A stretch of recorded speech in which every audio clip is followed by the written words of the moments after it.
जय माता दी। भक्तों, आज 10वां अध्याय का पाठ होगा। ओम विदुदाम संप्रभां मगपति स्कंद स्थितां भीषणां कन्याभिकरवालखेटि विलसदस्ताभिरासेविताम् हस्तैष चक्र गदा शिखीटि विशिकाशापं गुणं तर्जनी विभ्राणामल्लात्मिकां सस्धरां दुर्गां त्रिनेत्रां भजे। मैं 3 नेत्रों वाली दुर्गा देवी का ध्यान करता हूँ। उनके श्री अंगों की प्रभा बिजली के समान है। वे सिंह के कंधे पर बैठी हुई भयंकर प्रतीत होती हैं। हाथों में तलवार और ढाल लिए अनेक कन्याएं उनकी सेवा में खड़ी हैं। वे अपने हाथों में चक्र, गदा, तलवार, ढाल, बाण, धनुष, पास और तर्जनी मुद्रा धारण किए हुए हैं। उनका स्वरूप अग्निमय है तथा वे माथे पर चंद्रमा का मुकुट धारण करती हैं। देवी बोली, देवताओं, जो एकाग्रचित्त होकर प्रतिदिन इन स्तुतियों से मेरा स्तवन करेगा, उसकी सारी बाधा मैं निश्चय ही दूर कर दूंगी। जो मधुकैटव का नाश, महिषासुर का वध तथा शुंभ निशुंभ के संहार के प्रसंग का पाठ करेंगे तथा अष्टमी, चतुर्दशी और नवमी को भी जो एकाग्रचित हो भक्तिपूर्वक मेरे उत्तम महात्म का श्रवण करेंगे, उन्हें कोई पाप नहीं छू सकेगा। उन पर पाप जनित आपत्तियां भी नहीं आएंगी। उनके घर में कभी दरिद्रता नहीं होगी तथा उनको कभी प्रेमी जनों के विछोह का कष्ट भी नहीं भोगना पड़ेगा। इतना ही नहीं, उन्हें शत्रु से, लुटेरों से, राजा से, शस्त्र से, अग्नि से तथा जल की रास से भी कभी भय नहीं होगा। इसलिए सबको एकाग्रचित होकर भक्तिपूर्वक मेरे इस महात्म को सदा पढ़ना और सुनना चाहिए। यह परम कल्याणकारक है। मेरा महामारी जनित समस्त उपद्रवों तथा आध्यात्मिक तीनों प्रकार के उत्पातों को शांत करने वाला है। मेरे जिस मंदिर में प्रतिदिन विधि पूर्वक मेरे इस महात्म का पाठ किया जाता है, उस स्थान को मैं कभी नहीं छोड़ती। वहाँ सदा ही मेरा सन्निधान बना रहता है। बलिदान, पूजा, होम तथा महोत्सवों के अवसरों पर मेरे इस चरित्र का पूरा पूरा पाठ श्रवण करना चाहिए।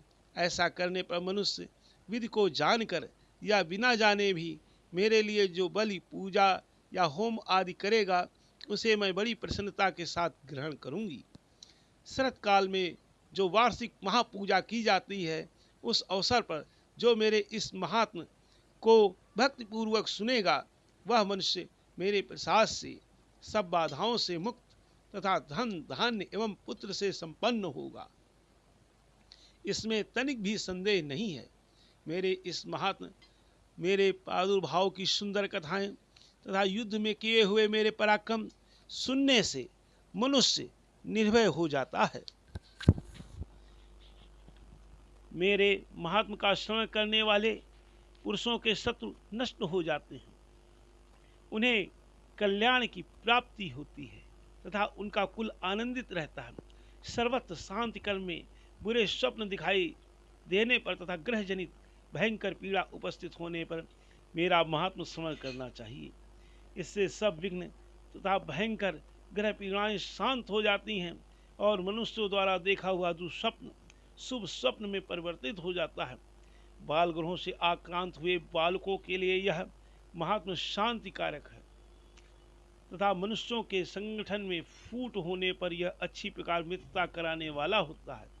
ये महात्म समस्त दुराचारियों के बल का नाश कराने वाला है। इसके पठन मात्र से राक्षसों, भूतों और पिशाचों का नाश हो जाता है। मेरा ये सब महात्म मेरे समीप की प्राप्ति कराने वाला है। पुष्प, अर्घ, धूप, दीप, गंध आदि उत्तम सामग्रियों द्वारा पूजन करने से, ब्राह्मणों को भोजन कराने से, होम करने से, प्रतिदिन अभिषेक करने से, नाना प्रकार के अन्य भोगों का अर्पण करने से तथा दान देने से आदि से 1 वर्ष तक जो मेरी आराधना की जाती है, और उससे मुझे जितनी प्रसन्नता होती है उतनी प्रसन्नता मेरे इस उत्तम चरित्र का एक बार श्रवण करने मात्र से हो जाती है। ये महात्मा श्रवण करने पर पापों को हर लेता है और आरोग्य प्रदान करता है। मेरे प्रादुर्भाव का कीर्तन समस्त भूतों से रक्षा करता है तथा मेरा युद्ध विषयक चरित्र दुष्ट दैत्यों का संहार करने वाला है। इसके श्रवण करने पर मनुष्य को शत्रु का भय नहीं रहता। देवताओं, तुमने और ब्रह्मर्षियों ने जो मेरी स्तुतियाँ की हैं तथा ब्रह्मा जी ने जो स्तुतियाँ की हैं वे सभी कल्याणमयी बुद्धि प्रदान करती हैं। वन में, सूने मार्ग में अथवा दावानल से घिर जाने पर, निर्जन स्थान में, लुटेरों के दांव में पड़ जाने पर या शत्रुओं के पकड़े जाने पर अथवा जंगल में सिंह, व्याघ या जंगली हाथियों के पीछा करने पर, कुपित राजा के आदेश से वध या बंधन के स्थान में ले जाए जाने पर अथवा महासागर में नाव पर बैठने के बाद भारी तूफान से नाव के डगमग होने पर और अत्यंत भयंकर युद्ध में शस्त्रों का प्रहार होने पर अथवा वेदना से पीड़ित होने पर, किंबहुना सभी भयानक बाधाओं के उपस्थित होने पर जो मेरे इस चरित्र स्मरण करता है वह मनुष्य संकट से मुक्त हो जाता है। मेरे प्रभाव से सिंह आदि हिंसक जंतु नष्ट हो जाते हैं तथा लुटेरे और शत्रु भी मेरे चरित्र का स्मरण करने वाले पुरुष से दूर भागते हैं। ऋषि कहते हैं, यों कहकर प्रचंड पराक्रम वाली भगवती चंडिका सब देवताओं के देखते देखते वहीं अंतर ध्यान हो गई।